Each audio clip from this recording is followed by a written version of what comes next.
Convido a todos a abrirem as suas Bíblias no Evangelho de João, novamente. Agora no capítulo 18, nos versos 28 a 40. Evangelho de João, capítulo 18, versos 28 a 40. Assim diz a palavra do Senhor. Depois levaram Jesus da casa de Caifás para o pretório. Era cedo de manhã. Eles não entraram no pretório para não se contaminar, pois somente assim poderiam comer a Páscoa. Então Pilatos saiu para falar com eles e perguntou: que acusação vocês trazem contra este homem? Eles responderam: se este não fosse malfeitor, não o teríamos entregue ao Senhor. Então Pilatos disse: levem-no daqui e julguem-no segundo a lei de vocês. Ao que os judeus responderam: não nos é lícito matar ninguém. Isso aconteceu para que se cumprisse a palavra de Jesus, significando com que tipo de morte estava para morrer. Pilatos entrou novamente no pretório, chamou Jesus e lhe perguntou: você é o rei dos judeus? Jesus respondeu: esta pergunta vem do Senhor mesmo, ou foram outros que lhe falaram a meu respeito? Pilatos respondeu: por acaso sou judeu? A sua própria gente e os principais sacerdotes é que o entregaram a mim. Que foi que você fez? Jesus respondeu: o meu reino não é deste mundo. Se o meu reino fosse deste mundo, os meus ministros se empenhariam por mim para que eu não fosse entregue aos judeus. Mas agora o meu reino não é daqui. Pilatos perguntou: então você é rei? Jesus respondeu: o Senhor está dizendo que eu sou rei. Eu para isso nasci e para isso vim ao mundo, a fim de dar testemunho da verdade. Todo aquele que é da verdade ouve a minha voz. Pilatos perguntou: o que é a verdade? Depois de dizer isso, Pilatos voltou para os judeus e lhes disse: eu não acho nele crime algum, mas é costume entre vocês que eu solte alguém por ocasião da Páscoa. Vocês querem que eu lhes solte o rei dos judeus? Então todos gritaram novamente: não este, mas Barrabás. Ora, Barrabás era salteador. Que Deus abençoe sua palavra aos nossos corações. Na realidade, nós temos que olhar para esse texto pensando na passagem anterior, que vai até o verso 17, até o verso 27. Não é muito simples aqui, porque o texto é longo, por isso que eu não fiz essa leitura toda. Porque os judeus já tinham julgado Jesus, embora eles fizessem tudo para que não parecesse um julgamento. Por quê? Primeiro porque a lei romana era muito rigorosa, como eles falaram. Eles não podiam, por exemplo, apedrejar como a lei judaica permitia. O Império Romano havia determinado que somente o Império Romano, poderia decretar a morte de alguém. Por isso que João diz que, o texto fala de como ele iria morrer, porque a esta altura, a pena de morte era através da cruz. Após ser traído por Judas, Jesus é levado perante o sumo sacerdote, né, nos versos anteriores, como eu falei, desse texto, aí você pode ler em sua casa depois com mais calma. Então, ele então chega diante do sumo sacerdote, que agora é Anás, o atual, e ele tinha uma casa comum, né, com seu sogro, né, com seu sogro, Caifás. Caifás era sogro de Anás, e eles tinham essa casa, e assim ali foi o julgamento de Jesus. Esse julgamento, ele não foi feito da maneira legal, mesmo diante da lei judaica, porque ele foi feito à noite, principalmente. Então, o julgamento foi totalmente irregular, mesmo diante da lei judaica, né? Pilatos, ele era uma espécie de procurador. Na realidade, Roma chamava de prefeito. Na Bíblia aparece como governador. Essa era a expressão que os judeus usavam para se referir ao prefeito, ao procurador, que era nomeado pelo imperador. Pilatos foi nomeado no ano de 26 depois de Cristo, no lugar de um certo Valério Grato, e ali ele fez o seu governo de uma forma muito aparentemente tranquila, mas ele tinha algumas dificuldades com os judeus, e ele, por ser samaritano, tinha grande dificuldade de acesso aos judeus. Acaba que ele foi deposto por causa de uma revolta dos próprios samaritanos, que em 36 depois de Cristo foram abafados, teve uma revolta deles abafada, e eles reclamaram junto ao império, e acabou que Pilatos foi deposto. E alguns historiadores acreditam, como Flávio Joséfo, Eusébio de Cesareia, que ele se suicidou. Outros acreditam que não, que ele se converteu. A Igreja Ortodoxa, a Igreja Católica Ortodoxa, por exemplo, acredita na conversão de Pilatos, inclusive que a sua esposa Cláudia, que intercede por Jesus, lá em Mateus nós podemos ver isso, a sua esposa Cláudia teria se convertido também, e ela é, para os católicos ortodoxos, a Cláudia Prócula, ou Santa Prócula, ou Santa Cláudia, é a mesma pessoa. Mas nós não sabemos de fato a história real, são apenas especulações e conjecturas. Nesta parte do julgamento, após a investigação, Pilatos, ele consegue enxergar aquilo que era óbvio. Jesus não era nenhum malfeitor, Jesus não tinha problema nenhum. Então ele não consegue ver nada que justifique prender Jesus, muito menos matá-lo. Então essa era a visão neste momento de Pilatos, né? E como Jesus era galileu, Pilatos tenta então fazer um ato diplomático. Então temos aqui algo que hoje é muito comum, né? A política, a diplomacia, a intercessão, muitas vezes muito mais por questões políticas do que realmente para resolver uma questão ou para trazer a verdade. A atitude de Pilatos, somada à pergunta que ele faz ao final de Jesus, vai trazer tudo aquilo que nós queremos trazer nesta noite, sobre a fuga para a verdade. Eu lembro aqui de um filme, eu creio que muitos assistiram esse filme, que foi A Paixão de Cristo, que teve como grande produtor Mel Gibson, e muitos comentários na época foram feitos acerca desse filme, e um deles me chamou muito a atenção, quando um certo rabino, que eu não conseguia lembrar do nome para anotar, disse que, não, quem condenou Jesus foram os romanos, sempre tentando tirar dos judeus. É interessante, porque o texto é claro, houve um julgamento judeu sim. Então, podemos olhar o julgamento de Jesus por 3 ângulos, no mínimo. Primeiro, o ângulo oficial. Então, pelo ângulo oficial, esse rabino tem razão, quem condenou Jesus foi o Império Romano. Pôncio Pilatos, ele era o representante do Império Romano. Então, oficialmente, quem condenou Jesus foi o Império Romano. Mas aí nós temos um problema político. Porque, na realidade, Pilatos fez isso por uma questão política, mais ou menos igual um certo impeachment que a gente teve aqui no Brasil, que, na realidade, outros presidentes fizeram a mesma coisa, mas, em função de algumas conjecturas políticas, acabaram realizando o impeachment. Lembro-me também, no último governo, a quantidade de pedidos de impeachment foi muito grande do governo anterior, e um certo senador, não lembro quem agora, disse que não havia clima político para a realização do impeachment. É muito triste isso. Ou seja, não olham se está certo, se está errado, não olham se realmente houve um erro, se houve uma falha, se houve honestidade, desonestidade, não. É uma questão política. E Jesus foi julgado também por uma questão política. Pilatos, ele queria agradar naquele momento. Não era interesse dele ter problemas com os judeus naquele instante. Então, ele tem uma atitude política. Mas também temos que olhar pelo ângulo espiritual. Espiritualmente falando, todos nós matamos Jesus. Espiritualmente falando, ele tomou sobre si as nossas enfermidades. Ele carregou sobre si as nossas dores.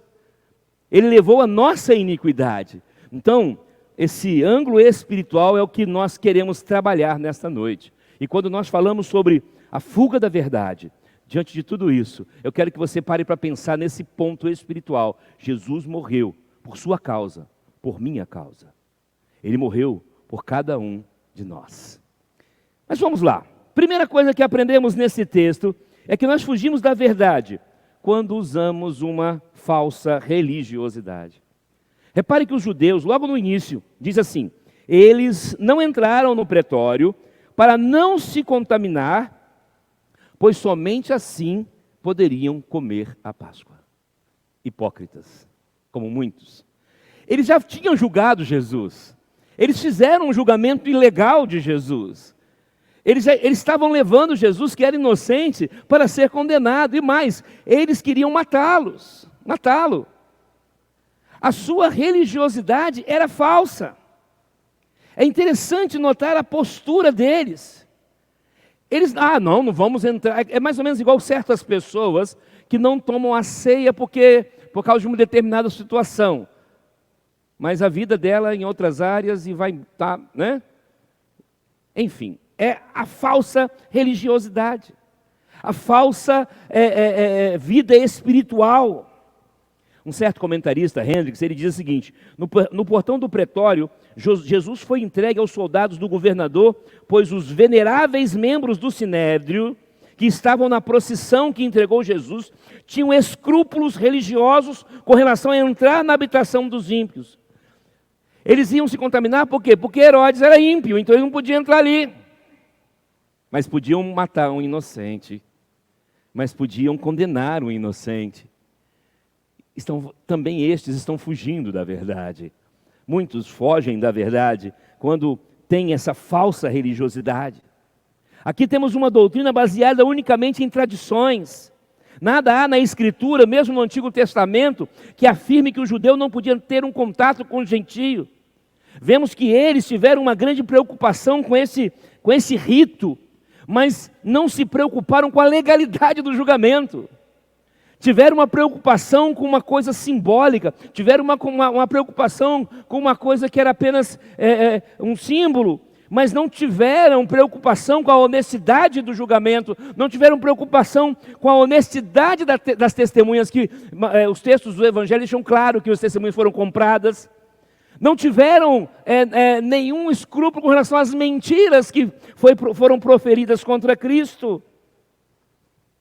Em minha jornada cristã, tive a oportunidade de conhecer muitos líderes, alguns grandes, extremamente tradicionais, por exemplo. Pessoas tradicionais em suas liturgias, em seus costumes, mas que foram vencidos por pecados, alguns graves, como adultério, entre outros. É um comportamento que aponta para uma religiosidade falsa. Quando estamos usando essa religiosidade falsa como meios para justificar nossos pecados, estamos fugindo da verdade. Estamos faltando com isso. Meu amado e minha amada, nossa religiosidade precisa ser uma consequência de uma vida aos pés do Senhor. Cristo deve ser a nossa religião. É Ele que de fato nos liga a Deus. Religião é muito mais do que estar na igreja, é muito mais do que frequentar a igreja, é muito mais do que ter ritos na igreja. Tiago diz que duas coisas caracterizam a verdadeira religião. Estou falando só Tiago, podia levantar outras coisas. A primeira delas é o cuidado com os necessitados. E a segunda delas, quando nos guardamos com a corrupção da corrupção do mundo. Então, meu amado e minha amada, você foge da verdade quando usa sua religiosidade apenas como uma capa e não tem uma vida realmente aos pés do Senhor. E não tem uma vida realmente mergulhada no centro da vontade de Deus. Segunda coisa que eu aprendo nesse texto, que eu fujo da verdade. Nós fugimos da verdade quando olhamos para Jesus como um homem qualquer. Os judeus afirmaram que Jesus era malfeitor. Eles pediram para que fosse libertado Barrabás. Eles o colocaram como um ser humano qualquer. Eles o olharam como qualquer outra pessoa. A expressão de Pilatos virando para o público, não vejo nele crime algum, além de retratar uma verdade jurídica, retrata o que ele de fato estava vendo de Jesus. Ele o via como mais um ser a ser julgado como baderneiro dentro de um país dominado pelo império. Talvez você também esteja olhando para Jesus como um homem qualquer.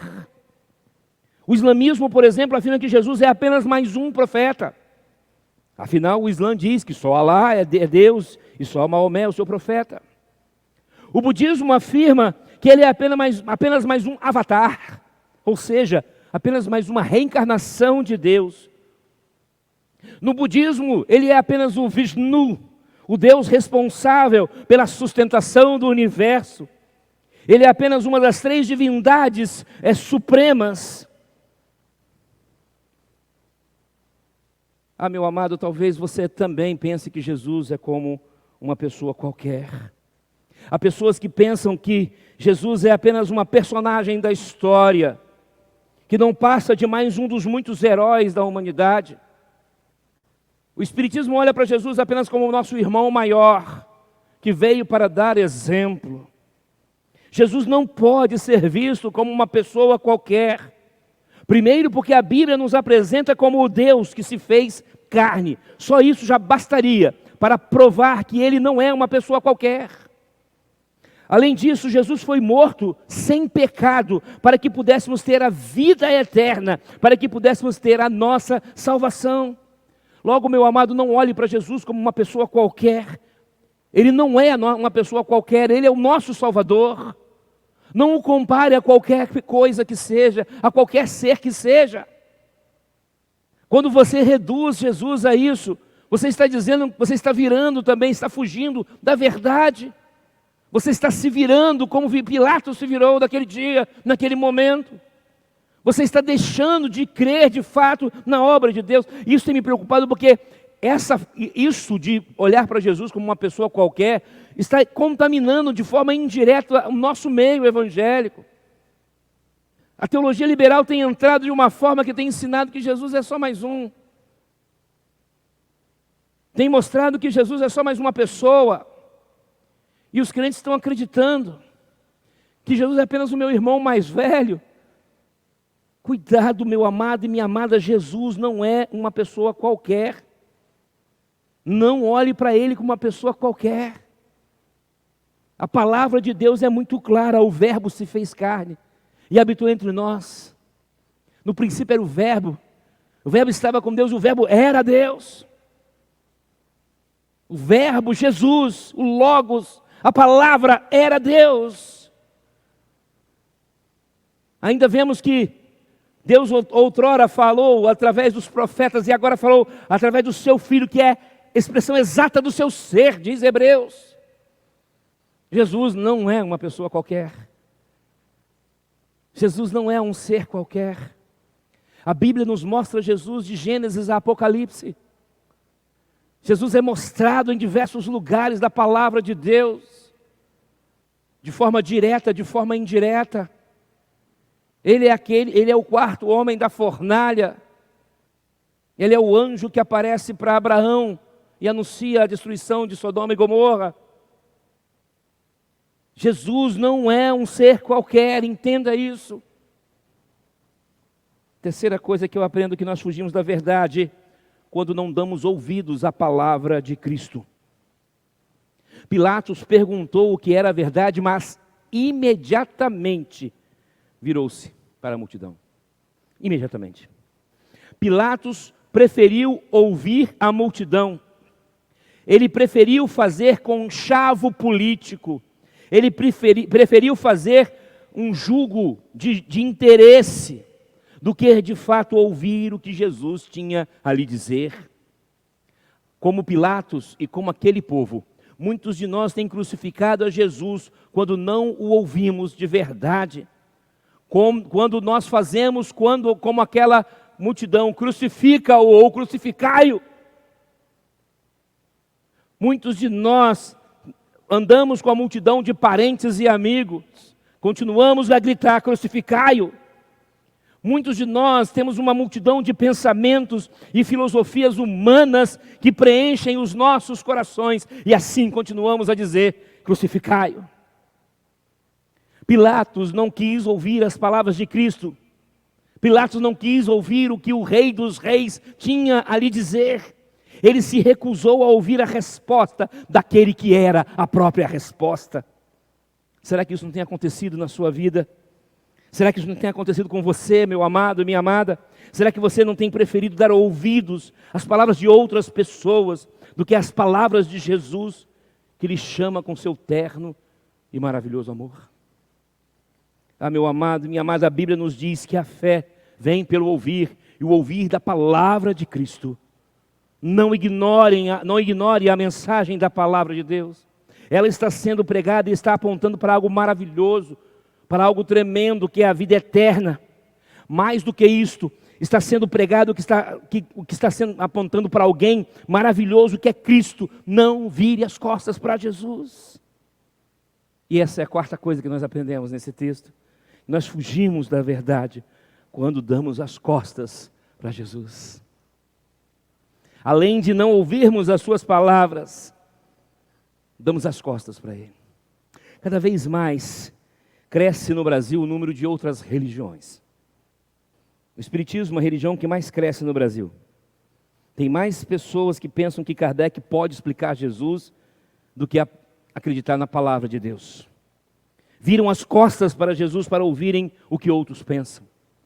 Há outros ainda que creem que sua religiosidade pode explicar Jesus. Viram as costas e deixam de ouvir a palavra da verdade para ouvirem argumentações e discursos humanos. Pilatos estava diante de Cristo e lhe fez talvez a pergunta mais importante. Porém, o mesmo Pilatos preferiu dar as costas para Jesus. Você tem dado as costas para Jesus? Ele não quis ouvir o que Jesus tinha a lhe dizer.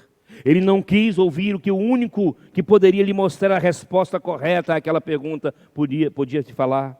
Na realidade, ele virou as costas para a própria resposta, que é Cristo. O próprio Jesus já havia ensinado: eu sou o caminho, a verdade e a vida. Ninguém vem ao Pai, senão por mim.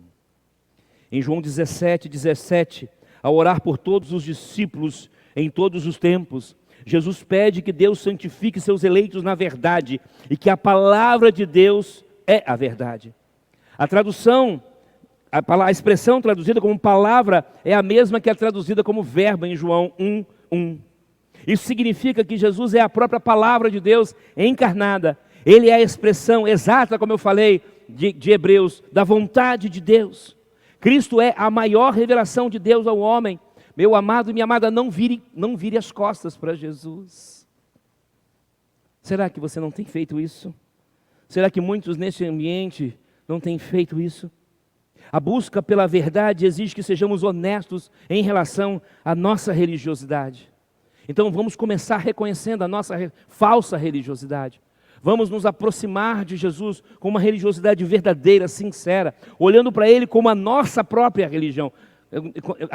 Eu gosto de falar que a palavra religião significa religar. Eu creio que eu já expliquei isso algumas vezes. E quando nós falamos a sua religião é Cristo, é o cristianismo, parece que o cristianismo é que nos religa a Deus. Mas não. A minha religião é Cristo. É Ele que me religa a Deus. É Ele que é o meu mediador. É Ele que me faz chegar ao trono da graça. É Ele que rasgou o véu de alto a baixo para que eu pudesse ter livre acesso. Então, meu amado, cuidado com a sua religiosidade. Você precisa ter em Cristo a sua religião. Precisamos ter em Cristo a nossa verdadeira religião. Reconhecendo a sua divindade, reconhecendo a sua obra, reconhecendo as suas palavras. Não vire as costas para Jesus. Não fuja da verdade de Jesus. Jesus é a encarnação da verdade. E somente por meio dele podemos encontrar o caminho para Deus. Portanto, que nós possamos abandonar as falsas religiosidades, que nós possamos reconhecer a importância de Jesus na nossa vida, que Ele não é um homem qualquer, que Ele não é um ser qualquer, que Ele não pode ser comparado a Barrabás, nem a qualquer outro ser humano, porque Ele é, acima de tudo, a verdade de Deus, o amor e a expressão máxima de Deus para as nossas vidas. Será que você consegue entender isso? Você consegue compreender isso? Ou você vai continuar fugindo da verdade? Você vai continuar fugindo de Cristo, através da sua religiosidade, através da sua falsa religiosidade, através de olhar para Ele como um homem qualquer, através do fato de não dar ouvidos à sua palavra e por fim virar as costas para Ele. Que Deus possa, meu amado e minha amada, capacitar você a olhar para Jesus, a não se virar como Pilatos virou, a não se voltar para dar ouvidos à multidão, como Pilatos fez, e que cada um aqui possa verdadeiramente dar ouvidos a Jesus, sem fugir da verdade dele. Que Ele complete essas palavras em cada coração. Vamos orar.